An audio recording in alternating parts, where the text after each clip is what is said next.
Hi guys, we're coming to you from a different location. We figured we'd try the sitting room, which is one of our spare bedrooms, just to see if the echo gets less. Yeah, hopefully. Yeah, because we've been getting some comments that when we do openings that there's a pretty big echo. So we're trying to just try different locations and see if this is better. So comment if there's less of an echo. So we've been also getting a lot of emails and comments from all the new subscribers regarding our electrical plan, specifically starting with the transformer and then the generator questions, as well as solar or no solar. A lot of questions. So I figured I'd group it all together in just one video to be able to answer all those questions. Yes, hopefully. Yeah, and also throw in a little bit about the step-down transformer and the couple 110 outlets that we have for some of our appliances. Yeah. So we're going to put that together for you guys, and we also have some good news. Yeah, fine. Go ahead, tell them about it. Greg got his 13A visa. Yes. Yay. So I'm half Filipino now. So my 13A probationary visa, I do have. It got back from Cebu to Dumaguete City. Thank you to JRC. Yes. JRC Awesome. Services, very good. They took care of everything for us. So my passport is now stamped, showing that I have a 13A probationary visa. And I also have a 13A probationary visa card, as well as my ACR I-card. So I'm legal. I no longer need a exit clearance. Yeah, that's positive. Yep, that's positive. And I don't have to go back and forth to immigration every 1, 2, 6 months, depending on what you want to do, and have to pay all those fees. So all I have to do now is every January, when you have a 13A visa, you have to report. Yeah. So I have to report to immigration the month of January, pay 310 pesos, and it's very quick in and out. And then since I'm on probation, I have to make sure I don't get in trouble, can't get arrested. And then in 9 months, because it's a 12-month temporary 13A visa, at the 9-month mark, I have to reapply for my permanent. Basically go through the same steps minus the fingerprints. I don't have to do that again because that was already done. And we're going to have JRC do it. Yes, definitely. It's gonna, worth it. They're going to handle it for us. And then also, one thing that we haven't taken care of yet was, you guys know, the longtime viewers, we were married in the U.S. So right now, the Philippines doesn't recognize our marriage. So we need to get that registered. And we talked to JRC, and they're going to take care of it for us. So it's just easier, guys. They charge a small fee. They handle all the paperwork.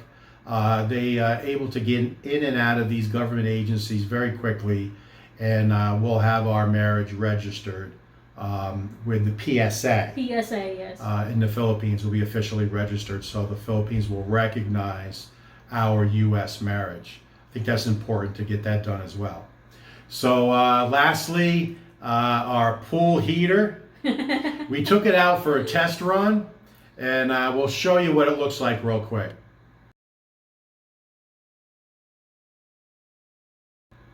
So that's a sneak peek. That is actually version 2. We had a version 1 that we took it out for a test ride, and it's going to work. Absolutely, it's going to work.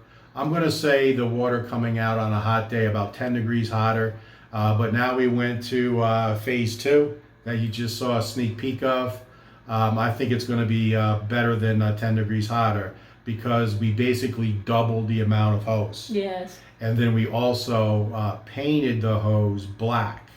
And that's what you saw in the picture. Before it was like a black red and a green. Green, black. Still darker yeah. colors, but doesn't absorb the sun as much. Yeah. So I think painting it black is going to help. So we're going to go ahead and do that part 2 video tomorrow, because we still have to put a cover, a plastic cover on top of what you just saw to trap the sun even more. So we'll do that part 2 tomorrow.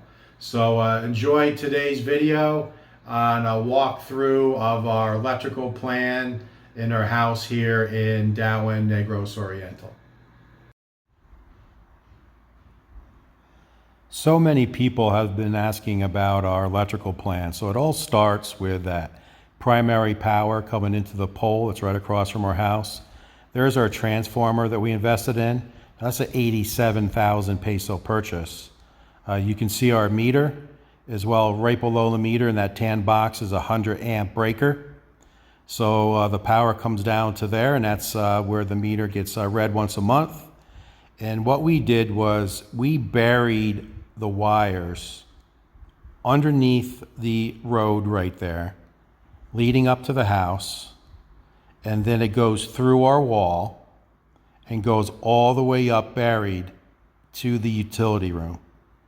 So here's just a quick walk of the house. You see no wires, no electrical wires, no fiber wires. We wanted that clean look. That was important to us. And we also wanted our fence to be see-through. It's 7-foot walls across the sides and then 10 foot in the back.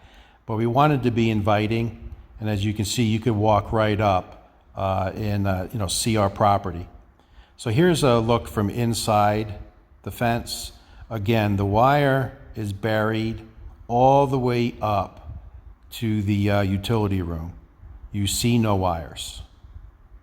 So here's our transfer switch. So the main line from the pole is buried under the concrete, comes up in conduit behind that white wall to the transfer switch. And there on the right-hand side is a 100 amp breaker. And then this is a 60 amp breaker for a generator.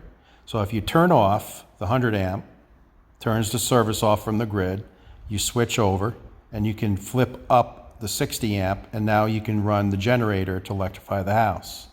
And you want this transfer switch for safety purposes. You don't want the generator to electrify the pole and hurt somebody from the electric company.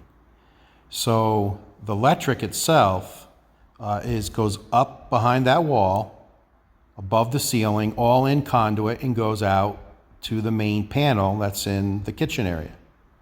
And then for the generator, the wires go down underneath the concrete, and then you can see the conduit there sticking out in orange, and the wire just simply comes out and hooks up to the generator.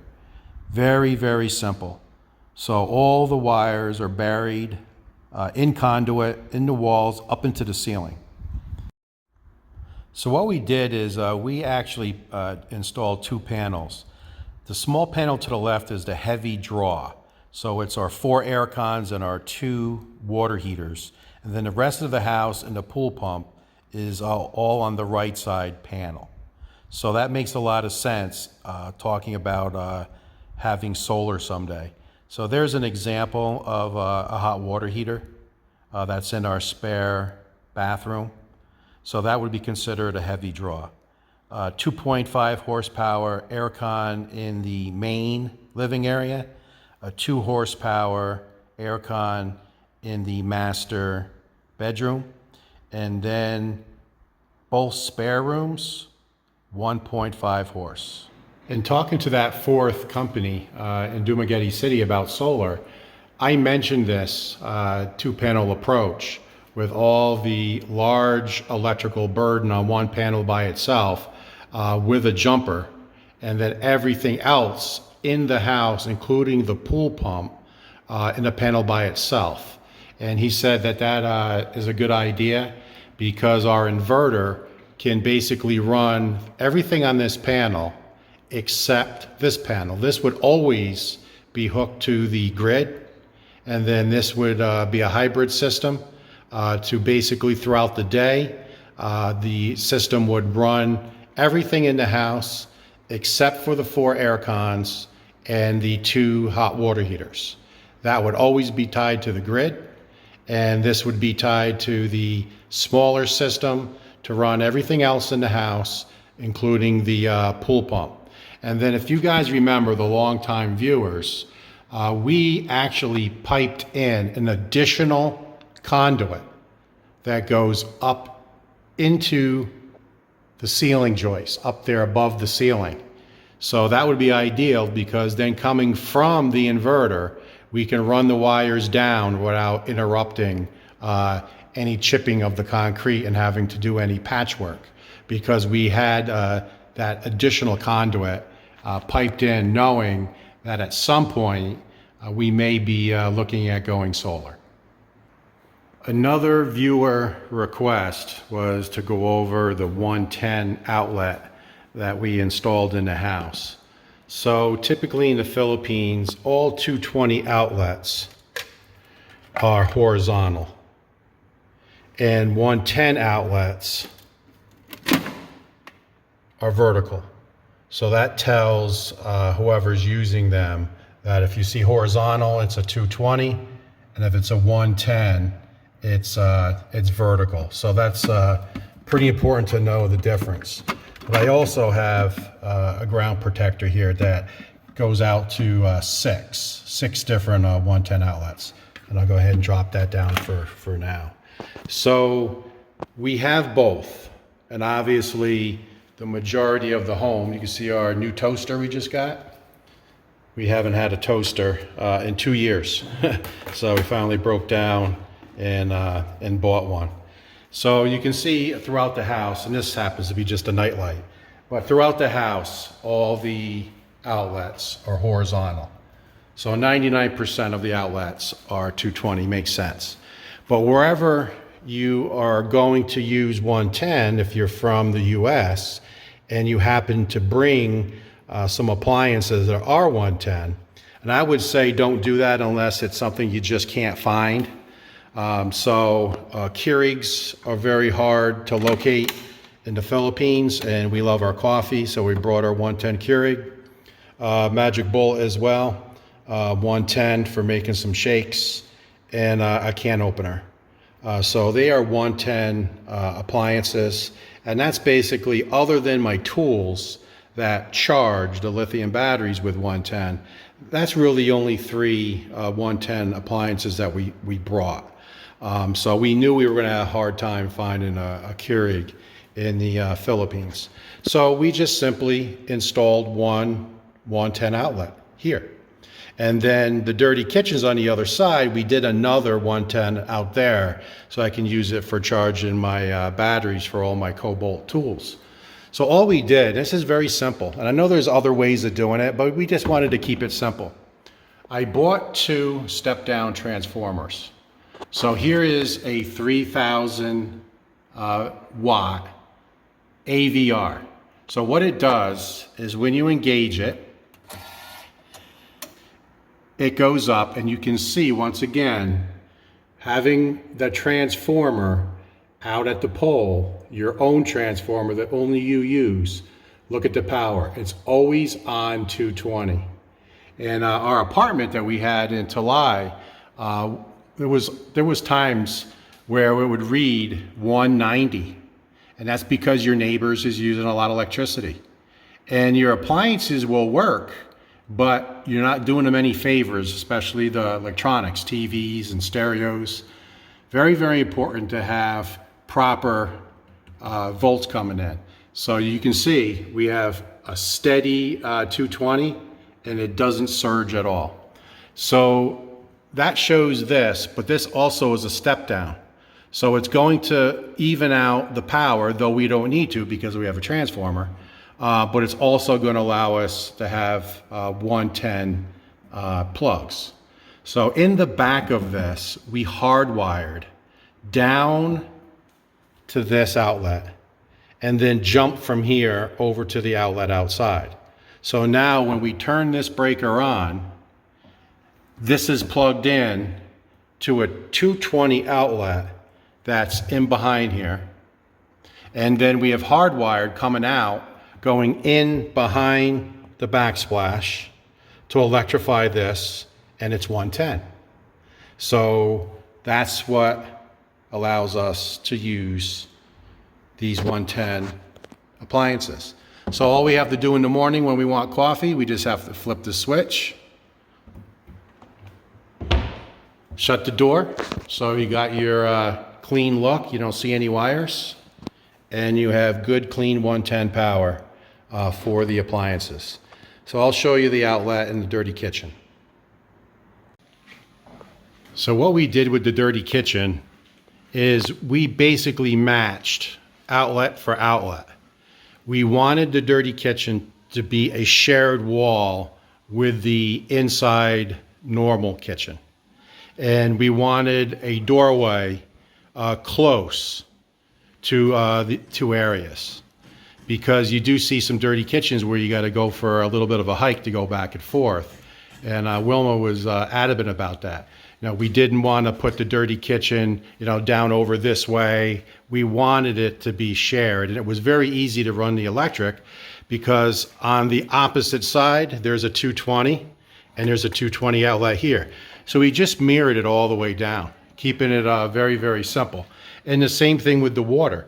We have water running here, and then it also goes out to the island, which is straight out. So we try to keep everything close together, thought out, simple as possible. This is our air vent for our main oven. So here's the 110.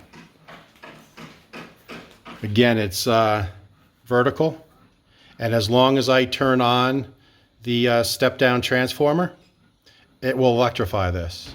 So I use this outlet to basically charge all my tools, my lithium batteries for my drills and saws. So I wanted one in the dirty kitchen so I could be able to do that, because you can see all our stuff here. So I just use this outlet to charge. So that's it. That's our electrical plan. You guys been asking about it. So that's how we set it up. We try to keep it as simple as possible. But we did want a few 110 outlets, and maybe you would like the same, and just strategically place them. There's other ways of doing it. You can, have it run its own wires back and forth from the panel and have your own 110, but we didn't want to go into that one expense. We wanted to keep it simple, and we knew that we didn't need a lot of outlets. We only went with two, just to operate a few 110 volt appliances. So another electrical decision that we made, and I wanted to tag it to this video, our shower. We did not want, and if you can hear a fan, it's the exhaust fan running here over the shower. So in the shower area, we did not want to see a water heater like you do in the spare bathroom.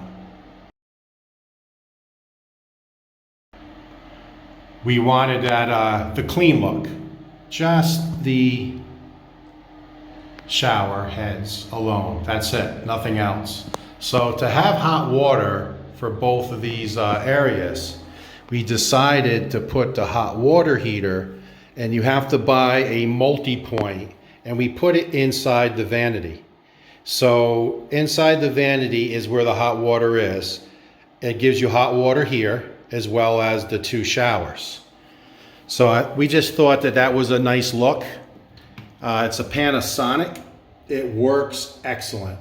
And you have to buy a multi-point type, so it can make enough hot water for multiple devices. But we wanted to tuck it away, and you just shut the doors, and you don't even know it's there. And you turn on any of the three, and you have plenty of hot water.